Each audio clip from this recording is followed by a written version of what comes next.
HarperCollins presents The Story of My Life by Mohandas Gandhi. Abridged and simplified by Bharatan Kumarappa. Read by Zervaan Bunshah.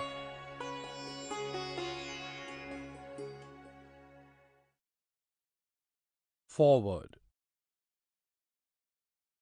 Understanding Mohan by Tushar Gandhi, 2019. The autobiography of Mohan is a startling revelation. It is an intimate confession. Mohan is fearless in admitting his flaws and weaknesses. He opens his soul to the reader and illustrates the journey of a life from when he was little Monu till people started calling him Mahatma. Mohan has told this story without any frills or fancy dressing. It is the story of a continuing voyage of discovery of the self. It is the story of Mohan's quest to discover his own soul and becoming able to listen to what he calls his still faint inner voice. Very few people have the courage to be so honest, especially public personalities who mostly prefer to keep their public and private persona separate. Mohan discards the difference between these identities and merges the two without any inhibitions to pen down his experiences, shortcomings, and learnings. What gives him the courage to be so brutally honest and bravely accept his faults and mistakes? Mohan's transition begins in South Africa, where he emerges as an activist crusader for the equal rights for Indians residing in this colony of the British Empire. It is here that he adopts the tenets of an ideal communal life by constantly experimenting with it. It is here that he takes the 11 pledges to live by in the ashram community he establishes in Phoenix near Durban in the Natal province. Here he sets out on a lifelong quest to come as close to becoming an ideal human being as described in his favorite hymn, Bhajan, Vaishnavajan to tene re kahiye, written by poet Saint Narsingh Mehta. For Mohan, it is a scale by which he can measure his evolution as a person.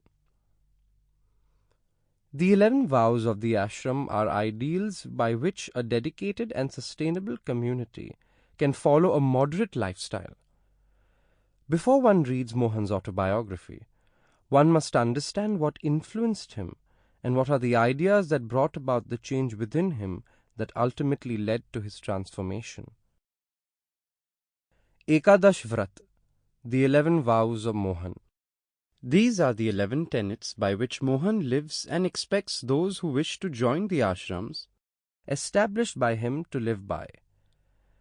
His ashrams are his experiments with establishing an ideal societal order, a sustainable way of life.